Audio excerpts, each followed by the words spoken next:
Well, hello, Young and the Restless Daily Recap fans. Today's daily recap is for Thursday, July the 27th, 2023. Thursday, July the 27th. Well, we have um, Kyle comes down the stairs. He's got his briefcase, and Jack and Diane are happy and they want to share their news that they're getting married this afternoon in a matter of hours, and they want him to be there. And he looks at them, he goes, well, that's sudden. And they kind of look, and you know how Diane gets that look on her face, right? So he's like, why the rush? So Jack says, because we love each other, and we don't even want to deal with drama or whatever Jack says. And Kyle's like, well, I'm happy for you.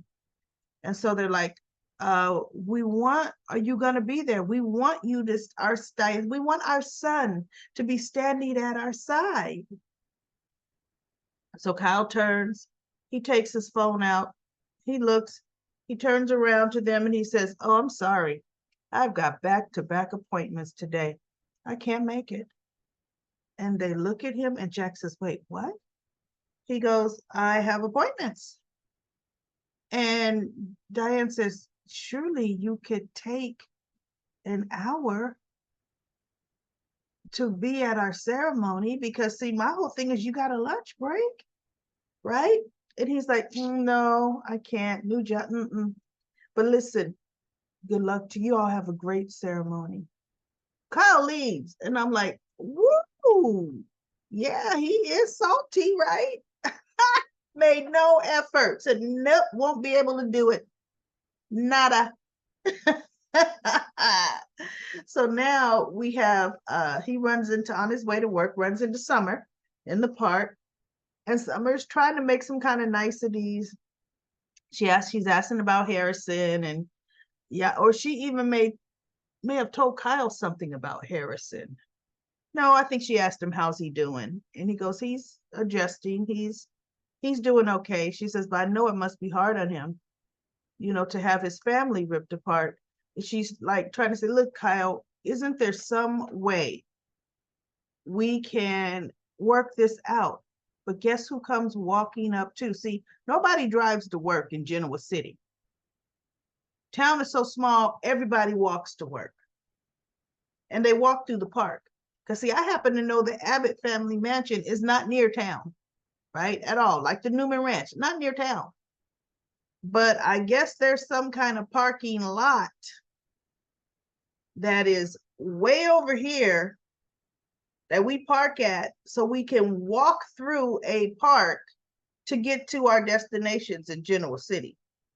That's crazy, right? So Audra comes up, well, well. And she says something about something, and Summer's like, you know what?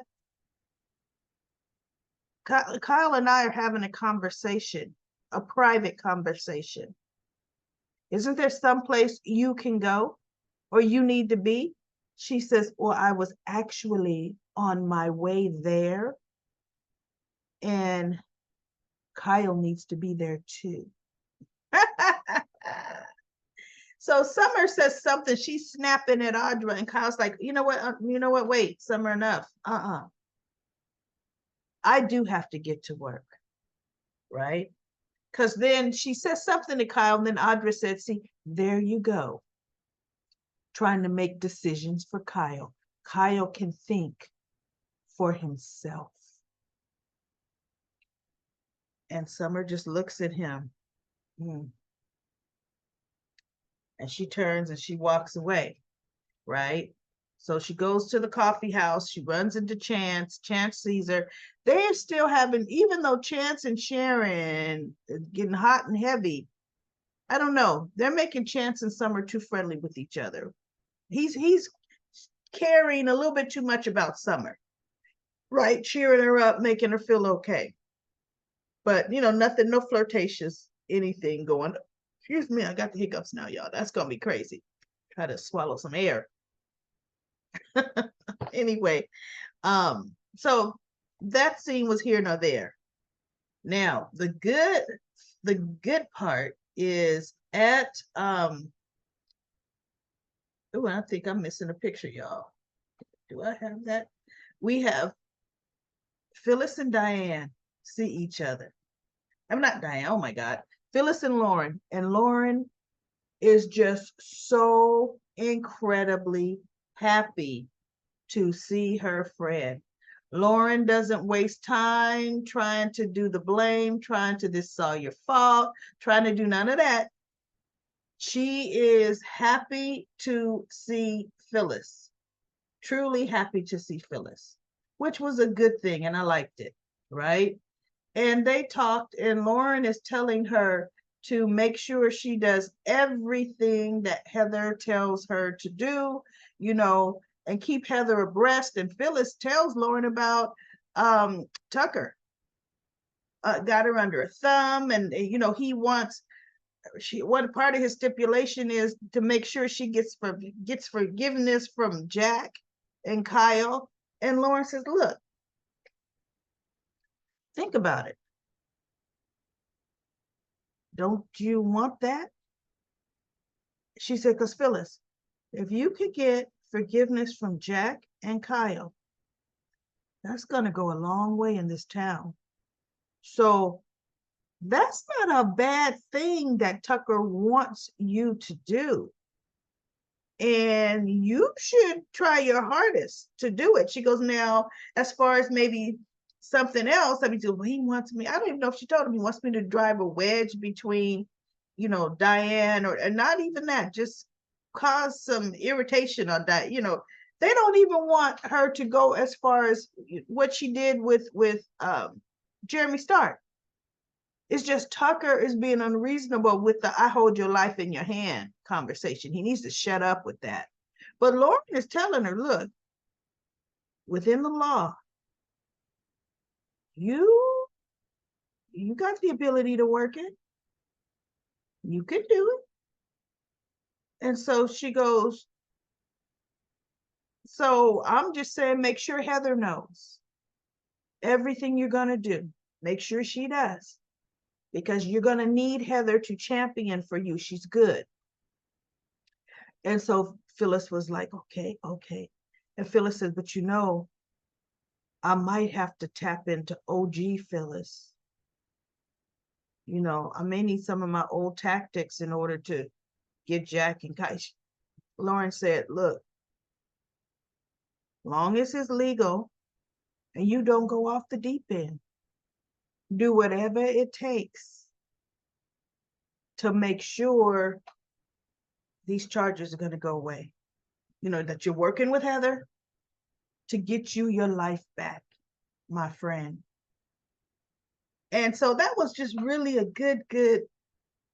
I'm so happy, Lauren, because you know how people, they're initially mad because of what you did, but Lauren didn't even dwell on that. Because for one, she's had time. She's known Phyllis was alive. This is just the first time they've run into each other. And she wasn't about to waste time alienating Phyllis, which was a good thing. She didn't want to waste no time with that. So now listen, while I'm talking, everybody, I did find that picture of Jack and Phyllis. Which one is that? That is D. Jack talking to Phyllis. And you know, Jack was just being Jack.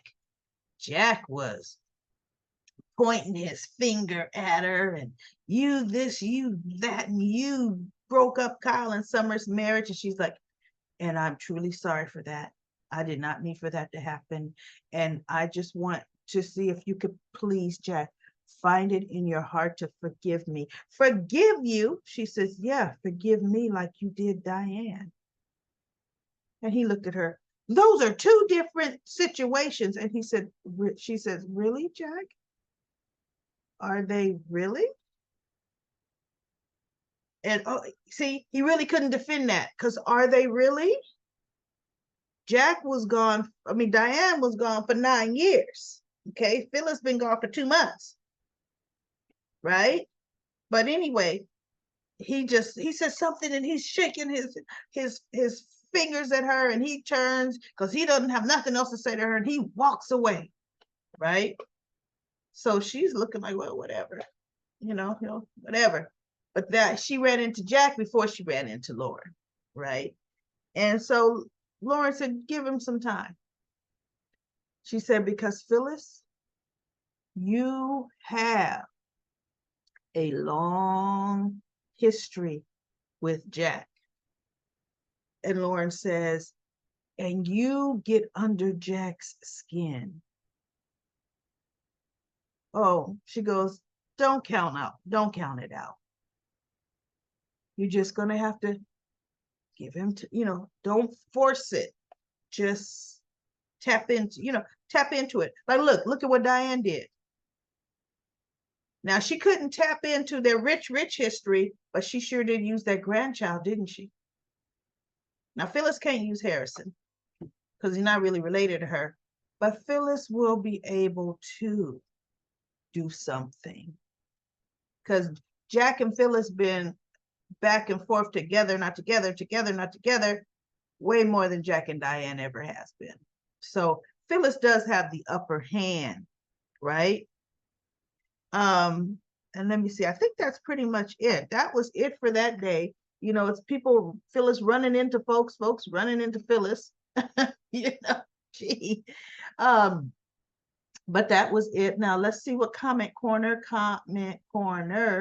has to offer. Let me go to Comment Corner. Oh, I didn't have my Comment Corner up, y'all. Let me find Comment Corner here. Here we go. Comment Corner. And then we're going to see what we have going on in Comment Corner. All right, Young and the Restless. Sorry about that, y'all. Normally I have Comment Corner already up on a side panel, ready to rock and roll. We've got 2 comments on Comment Corner, so not very many comments. Let's see what's happening in Comment Corner. We have Annette says, pretty lady, how can so many people buy companies and not own their own homes? I know, right? When is Harrison's mother gonna get out of jail and claim her son? To me, Tara's release should be coming up. Please, writers, do that. Bring Tara Locke back. LaShunta says Chess didn't have no business saying anything about Adam. She is jealous of Sharon. You must be talking about Sally. Have a seat, Victor. Remember Marco? Victor's up to something. Now, when Adam offered her a job, she said no. Newman's won't sign her paycheck. Vicky dogged her out. I hate how they're doing, or what they're doing to Phyllis. Ashley's really changed. Okay, Phyllis went rogue, but to do this is low down. I can't stand Tucker and Ashley. I never saw this side of her. No, I'm not liking this either. Jack is so gullible. He let Diane run him. Chance is boring. I don't like him talking about Adam. Sharon came to him. Sharon did come to Adam. She really did that. She came to Adam, and look, when Adam thought he was in charge and had something, Adam's like, nah, I don't see it. Nope, don't see a merger. No merger in my future. And now look at how the tables have turned. So anyway, that's it for Comment Corner. I'll be back tomorrow for another daily recap of The Young and the Restless.